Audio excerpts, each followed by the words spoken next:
ఇవన్నీ మాటలు చెప్పుకోవడానికి, పత్రికల్లో రాసుకోవడానికి, కోర్టు చెంపల మీకేం కొట్టినా, మొట్టికాయలు వేసినా, ఎన్ని చెప్పినా ఇనే పరిస్థితి ఉండదు.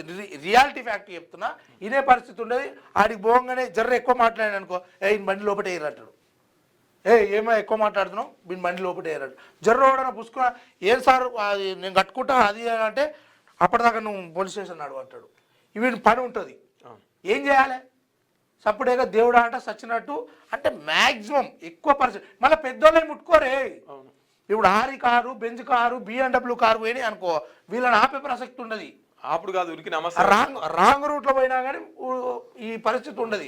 ఎందుకంటే వాళ్ళు ఇలాంటి విషయాలు కథనం పైకి తీసుకొస్తారు, కోర్టులకు పోతారు, లేకపోతే ఇంకో మంత్రితో ఫోన్ చేపిస్తారు. ఇవన్నీ ఉంటాయి.